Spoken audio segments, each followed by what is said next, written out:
एक लंबे समय पहले एक गांव में रत्नदीप और रानी नामक पति पत्नी रहते थे।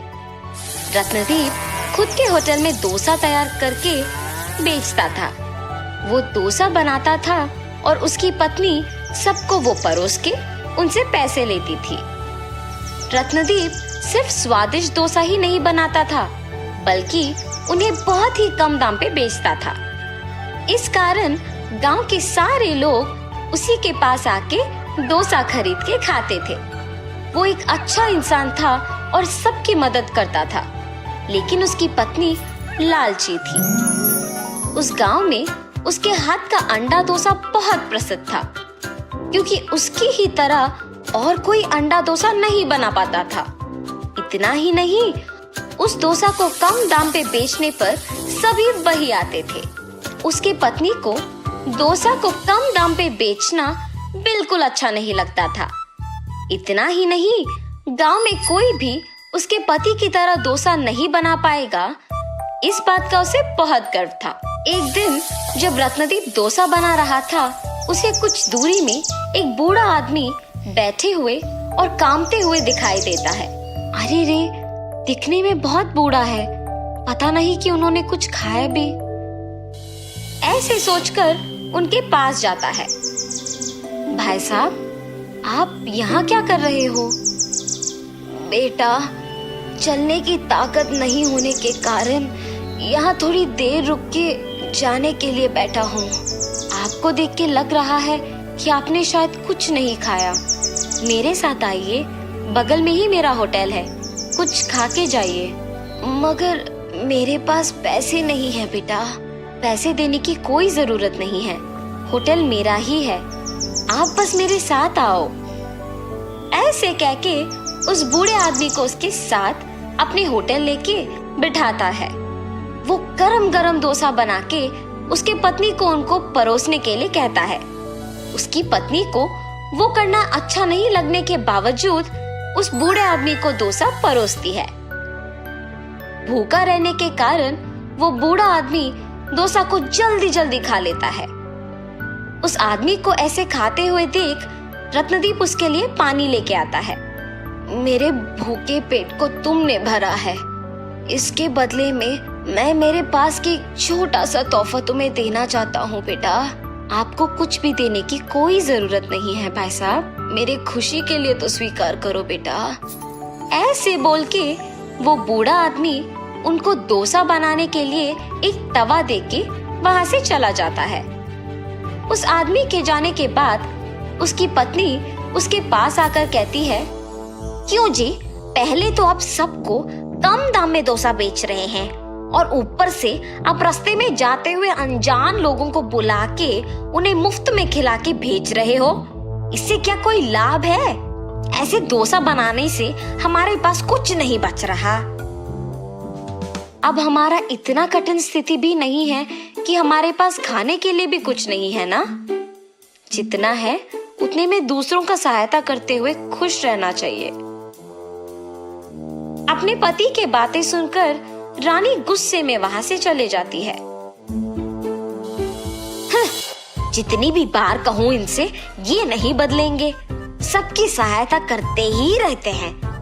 अगर मैं उनको बताए बिना डोसा का दाम बढ़ाऊंगी, तभी हमारे पास कुछ तो पैसे बचेंगे। ऐसे फैसला करके अपने पति को बताए बिना दाम बढ़ाती है। आम डोसा 15 रुपए का और अंडा डोसा 25 रुपए का। ऐसे होटल को आए हुए लोगों को बोलती है, आपके होटल में स्वादिष्ट खाना बनने के अलावा कम दाम पर मिलने के कारण ही हम सब आपके पास आते हैं, मगर अब आप ऐसे दाम अचानक बढ़ाते हैं तो कैसे होगा? अरे, आपको डोसा चाहिए तो खाइए, वरना नहीं। मेरे पति की तरह अगर कोई और इस गांव में स्वादिष्ट डोसा बनाता है तो उसी के पास जाके डोसा खाओ। ऐसे कठिन तरीके से कहती है। दाम बढ़ाने के बावजूद खाने के लिए सभी उसी होटल को आते हैं। कुछ दिन बाद पैसे बचते हैं और ये देख रानी बहुत खुश होती है। मेरे दाम बढ़ाने के बावजूद अगर लोग इसी होटल में खा रहे हैं तो इसका मतलब ये है कि मैं दाम और थोड़ा बढ़ा सकती हूँ। आज से अंडा डोसा 50 रुपए और आम डोसा 25 रुपए का है। ऐसे होटल को आए हुए सबको बोलती है। अरे, आपके होटल के डोसा चाहे कितना भी स्वादिष्ट क्यों ना हो, ऐसे दाम बढ़ाते जाओगे तो लोग कैसे खरीद पाएंगे? अरे, आपको अगर चाहिए तो इधर आके खाइए, वरना चले जाइए। ऐसे अभिमानी स्वभाव से कहने के कारण वो आदमी उसके सामने से ही दूसरे होटल को चला जाता है। उसको देख बाकी लोग भी चले जाते हैं। तब से सब उनके होटल को आना ही बंद कर देते हैं। रानी, क्या हुआ? कुछ दिनों से कोई भी होटल को नहीं आ रहा। हमारे जैसे और दूसरा कोई भी डोसा नहीं बना सकेगा, इसीलिए कभी ना कभी उन सबको लौट के आना ही पड़ेगा। मेरी पत्नी की लालच के बारे में तो मुझे पता ही है। या तो उसने होटल को आए हुए लोगों को कुछ कहा होगा, या फिर क्या मुझे बताए बिना उसने दाम बढ़ा दिया होगा। ऐसे सोच के कुछ नहीं कहता है और वहां से चला जाता है। ऐसे बहुत दिन बीतने के बाद सभी उसके होटल के बजाय उसके सामने के होटल को जाते हैं। मेरे लालची स्वभाव के वजह से ही मैंने दाम बहुत ज्यादा बढ़ा दिया और अभी सारे लोग हमारे होटल के बजाय सामने वाले होटल को जा रहे हैं। ऐसे सोचकर दुखी होती है। उसको ऐसे दुखी देख उसका पति उसके पास आकर पूछता है, कम से कम अब तो सच बोलो, लोग हमारे होटल क्यों नहीं आ रहे हैं? ऐसे पूछने पर रानी अपने पति को सब सच बता देती है। देखा तुमने, तुम्हारी लालच की वजह से हमें क्या भुगतना पड़ रहा है। कम से कम तुम्हारा स्वभाव अब बदलो और हमेशा की तरह वही दाम लगाओ, तभी हमारे पास सारे ग्राहक आ जाएंगे। आइंदा मैं ऐसे कभी नहीं करूंगी। अब सब आप ही की मर्जी। रत्नदीप अगले दिन से उसी दाम पे डोसा बना के बेचने लगता है। आम डोसा सिर्फ 10 रुपए का और अंडा डोसा सिर्फ 15 रुपए का। ऐसे जोर जोर से चिल्लाने पर उसके सारे ग्राहक सामने के होटल से उसके होटल वापस आ जाते हैं। ऐसे कुछ ही दिनों में वापस होटल भीड़ित रहने के कारण डोसा बनाने में देर लगता है। इसीलिए रत्नदीप फैसला करता है कि एक और तवा खरीदने की आवश्यकता है। अरे हाँ, उस बूढ़े आदमी का दिया हुआ तवा तो है ही। ऐसे सोच के अंदर जाके उस तवे को बाहर लेके आता है। उसमें एक डोसा बनाते ही वो एक डोसा बहुत सारा डोसा बन जाता है और ये देख वो आश्चर्यचकित रह जाता है। हाँ, ये क्या माया है? रानी, रानी, एक बार इधर आओ। हाँ जी, क्या हुआ? ये देखो तो सही। ऐसे उसके भी सामने उस तवे पे डोसा बनाता है और तुरंत वो कई डोसा बन जाना देख वो भी दंग रह जाती है। ये कौन सा जादू है जी? एक डोसा कई डोसा में बदल रही है। तुम्हें वो बूढ़ा आदमी याद है? उसी का दिया हुआ तवा है ये। और तुमने उस दिन उनको डोसा मुफ्त में देने के कारण गुस्सा किया था। ये सब आपकी सहायता करने की वजह से ही मुमकिन हुआ है जी। ऐसे उस दिन से अंडा डोसा को कम दाम पे बेच के बचे हुए डोसा को गरीब लोगों को मुफ्त में दे के पति पत्नी दोनों खुशी से जीने लगते हैं। डब्बा वाला। बिष्णुपुर नामक एक गांव में अमित नामक एक डब्बा वाला अपने परिवार के साथ रहता था। अमित एक बहुत ही साधारण परिवार का आदमी था। उसकी पत्नी हिमा सिलाई करके थोड़े बहुत पैसे जमा करती थी और उनके बेटा अमर पढ़ाई करता था। अमित घर का सारा खर्चा डब्बे वितरण करके जो पैसे मिलते थे उससे चला लेता था। अमित हर दिन सुबह 8 बजे उठ के अपनी साइकिल पे शुरू होके घर घर को जाके नाश्ते के डिब्बे इकट्ठा करता था और उन डिब्बे में से कुछ पाठशाला में, कुछ कारखानों में समय पर पहुंचाता था। ऐसे ही हर दिन बहुत डब्बे वितरण करके डब्बे के 10 रुपए लेता था। आए हुए पैसों के साथ अपने बेटे को एक अच्छे स्कूल में पढ़ाता था। अमित जिस स्कूल में डब्बे पहुंचाता था, उसी स्कूल में उसका बेटा अमर पढ़ता था। उसके पिता का हर दिन ऐसे धूप और बारिश में साइकिल चलाना, पसीने में मेहनत करना अमर को बहुत दुख देता था। ऐसे जब एक दिन अमित घर पे था तो अमर ने समय देखकर, पिताजी मुझे आपसे बात करना है। हाँ बोलो बेटा, कैसे पढ़ रहे हो तुम? मैं अच्छा पढ़ रहा हूँ पापा, आपसे कुछ बात करना चाहता हूँ। बोलो बेटा। पापा, आप मेरे लिए और मेरे स्कूल के फीस के लिए बहुत मेहनत कर रहे हैं। आप ऐसे धूप और बारिश में बहुत दूर के किलोमीटर साइकिल चलाते हुए डब्बे पहुंचाना मुझे अच्छा नहीं लग रहा। मेहनत के बिना पैसे कहाँ से मिलेंगे बेटा? भविष्य में तुझे एक बड़ा ऑफिसर बनाऊंगा। मेरी तरह ऐसे छोटे काम नहीं करना है तुम्हें, और पसंद करे तो सब कुछ अच्छा लगता है बेटा। पिताजी की बातें सुनकर अमर सोचता है कि वो सारी बातें सच हैं, पर फिर भी उसे तसल्ली नहीं होती है और अपने पिता को ऐसे मेहनत करना देख नहीं पा रहा था। उसने सोचा कि इन सब का हल सिर्फ उसका अच्छा पढ़ना ही होगा। इसीलिए वो दिन रात मेहनत से पढ़ाई करता है। ऐसे पढ़ाई करते वक्त अमर को अपने पिता का काम आसान करने के लिए एक उपाय सूझता है। तुरंत वो उसके विचार सारे एक पेपर पे लिखता है। अगले दिन अमर अपने पिता के घर होते समय देख अपने विचार सारे उनसे कहता है, पापा, आपके ही काम में मेहनत के बिना आपके साथ ज्यादा लोग काम करते हुए अब की आपकी आमदनी से भी ज्यादा पैसे कमाने के लिए मेरे पास एक उपाय है, और इसमें आपको निवेश रखने की भी कोई जरूरत नहीं है। क्या बात कर रहे हो तुम? व्यापार चलाने की क्षमता हम में नहीं है। जाओ जाके पढ़ो बेटा। ये क्या बात हुई जी? पहले सुनो तो सही कि वो क्या कहना चाहता है। अगर वो ये कह रहा है कि निवेश के बिना ज्यादा पैसे कमाने का उपाय है, और वो भी इतने छोटे उम्र में, आपको तो खुश होना चाहिए ना। मेरी बात तो सुनिए पिताजी, सच्ची में ये मुमकिन है। ठीक है, बोलो, मैं भी अब तो जानू ये कैसे मुमकिन है। और ऐसे अमर अपने पिता को उसके विचार बताना शुरू करता है। पापा, हमारे गांव में कुल मिला के 350 परिवार है। आपके गिनती के अनुसार डब्बा देने वालों के परिवार में कारखानों में काम करने वाले, सरकारी कार्यालय में काम करने वाले, स्कूल और कॉलेज जाने वाले होंगे। इसीलिए उन सारी जगहों में मैं अपने दोस्तों के साथ नौकरी का मौका है।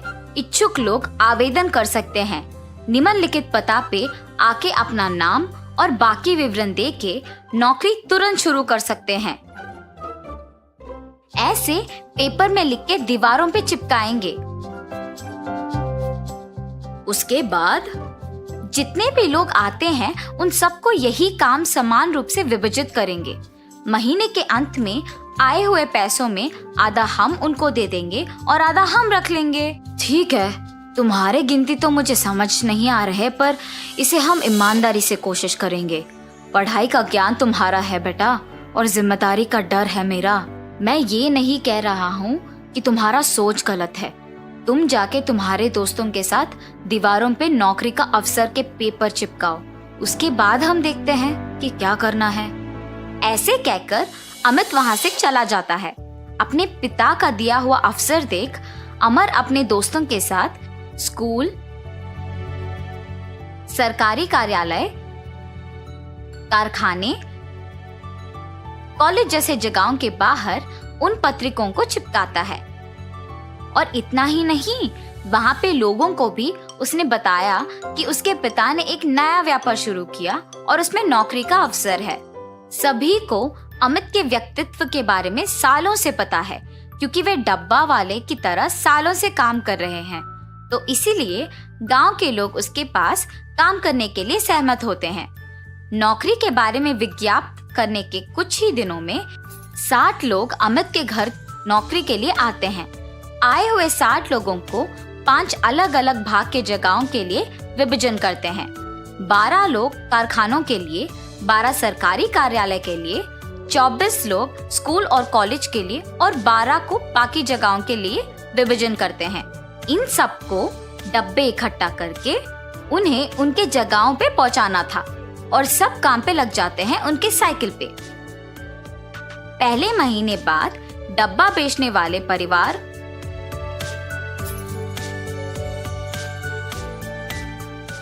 उनको उनके महीने का पैसा 600 दे देते हैं। ऐसे 175 परिवार 600 रुपए महीने को भरने के बाद अमर के पिता के पास 1,05,000 रुपए आते हैं। 1,05,000 रुपए? उसमें से आधा तो हमारे साथ काम के कर्मचारियों को देने में ही जाएगा। फिर भी 52,500 रुपए तो बच जाते हैं। मेरा बेटा तो हीरो है। अमित ऐसे बहुत ही कम समय में एक अमीर व्यापारी बन जाता है। अमित के जीत का गांव के सारे लोग अभिनंदन करके उसका सत्कार करते हैं, पर उस समय पर अमित कहता है कि सत्कार उसे नहीं बल्कि उसके बेटे का करना चाहिए। इस जीत के पीछे मैं नहीं बल्कि मेरा बेटा है। 16 साल के मेरे बेटे से मेरी मेहनत और पसीना देखा नहीं जा रहा था और उसने तब इस व्यापार के बारे में सोचा। मेरे पास आके उसने इस उपाय के बारे में कहा। पढ़ा लिखा ना होने के कारण मुझे तो ये सब समझ में नहीं आया, पर उसने हार नहीं मानी और मुझे इस व्यापार के बारे में सब कुछ समझाया, नौकरी के अवसर के बारे में सबको बताया और मुझे यहाँ तक ले आया। मेरा बेटा ही असली हीरो है। ऐसे कहकर अमर का सत्कार करता है अमित। तो इस कहानी का नैतिक अच्छे विचार सोचने के लिए उम्र की कोई जरूरत नहीं होती है। अगर अपने मन में कुछ ठान ले और कृषि करे तो सफलता जरूर मिलेगी। दूध वाला। बिकनूर नामक एक नगर में रहता था एक राजा चंद्रसेना। उसका मंत्री कबीर सिंह उसके दूध का कारोबार संभालता था। उन्होंने बहुत सारे स्वस्थ गायों को पाला जो अच्छा और गाढ़ा दूध देते थे। ये दूध सारे गांव में बेचा जाता था।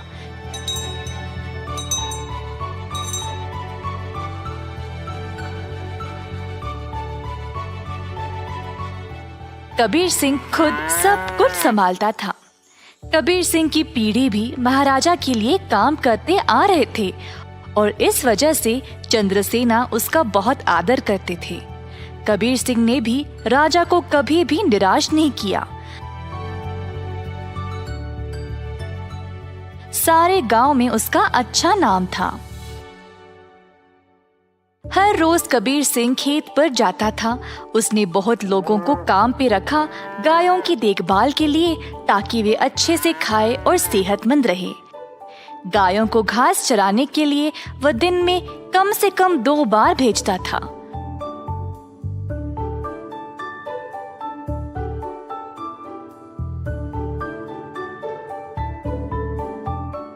वह हमेशा ध्यान रखता था कि दूध साफ सुथरा रहे।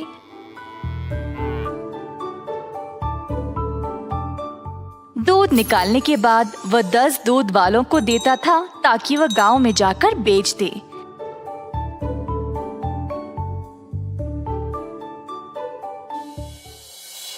दूध वाले कबीर सिंह को पैसे देते थे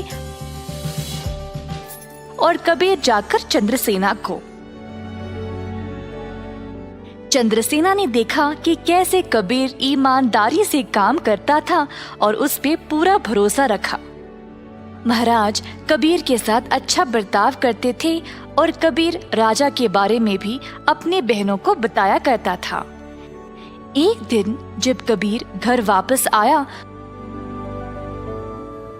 तो उसने अपने बहनों को बहुत गुस्से में और परेशानी में देखा। क्या बात है, तुम सब इतने गुस्से में क्यों हो?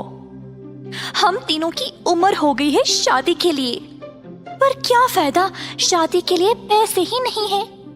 कपड़े और गहनों को छोड़ो, हमारे पास खाने पीने के लिए पैसे काफी नहीं है। मैं तुम लोगों के लिए ही इतना मेहनत करता हूँ, अगर इससे भी खुश नहीं हो तो मेरी सारी मेहनत ही बेकार हो रही है। आप तो महाराजा के मंत्री हो ना, पर आप अपनी आमदनी किसी भी जरूरतमंद को दे देते हो। और आप दूध का कारोबार भी संभाल रहे हो ना अकेले, उसमें भी कोई मुनाफा नहीं मिल रहा है आपको। ऐसा क्यों? शायद हमारी कोई फिक्र नहीं है इसीलिए। तीनों बहनें रोने लगी और कबीर को बहुत बुरा लगा। अब तुम सब मत रो, मुझे बर्दाश्त नहीं होता। अब बोलो मैं क्या करूं? मैं वही करूंगा। वैसे आपको ज्यादा कुछ करने की जरूरत नहीं, आप दूध का सारा कारोबार संभालते हो ना। अगर आप उसमें थोड़ा पानी मिलाकर बेचोगे तो आप ज्यादा बेच पाओगे। हाँ, और अधिक दूध से आप ज्यादा मुनाफा भी कमा सकते हो। पर ये तो धोखा हुआ, मैं राजा के साथ ऐसा नहीं कर सकता। कबीर सिंह ने ऐसा करने से मना कर दिया था, पर उसकी बहनों ने उसको भावुक करके जैसे तैसे उससे ये काम करवा ही दिया। कबीर सिंह अक्सर कमाए गए पैसे राजा को देता था और बाकी के पैसे अपनी बहनों को देने लगा। मुझे ऐसा करना नहीं पसंद, ये आखिरी बार है, इसके बाद मुझे ये सब करने के लिए नहीं बोलना। कबीर की बातें सुनकर बहनों ने उसको पैसे वापस किए और घर छोड़कर जाने का नाटक करने लगी। कबीर के पूछने पर तीनों ने धमकी दी कि वे घर छोड़कर चले जाएंगे। मजबूर होकर कबीर को उनकी बात माननी ही पड़ी। कमाए गए पैसे राजा को देकर अधिक पैसे अपनी बहनों को देने लगा। ये सिलसिला कई दिनों तक चलता रहा। कुछ ही समय में कबीर की बहनें नए नए साड़ियां और गहने खरीदने लगे और अच्छा खासा खाने भी लगे। उनकी जिंदगी ही बदल गई। घर पर बैठे बिना तीनों सज धज के बाहर घूमने लगे, सबके आगे दिखावा करने के लिए।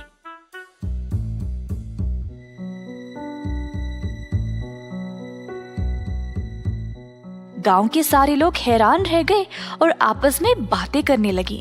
ये तीन बहनें कबीर की कमाई को ऐसे इस्तेमाल कर रहे हैं, मैंने कभी नहीं देखा किसी को ऐसा करते हुए।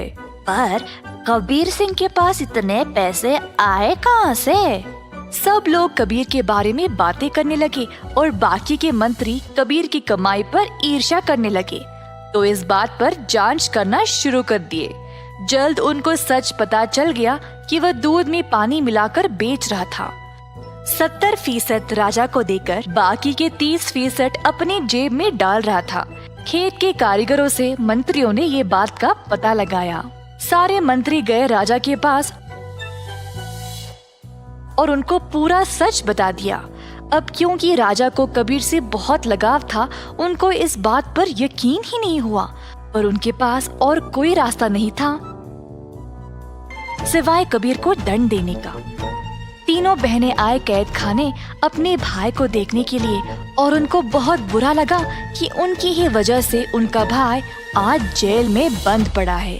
बहनों को अपनी गलती का एहसास हुआ और तीनों गए महाराजा के पास और उनको सब सच बताया कि असल में ये सब उन तीनों की ही गलती है और कबीर दोषी नहीं है। उन्होंने राजा से भीख मांगी कबीर को छोड़ने के लिए। जब राजा ने ये सब सुना तो उन्होंने तीनों बहनों को भी कबीर के साथ कैद खाने में ही डाल दिया और कहा, दंड केवल गलत करने वाले को ही नहीं, गलत सोचने वाले को और गलती में हिस्सा लेने वाले को भी मिलनी चाहिए।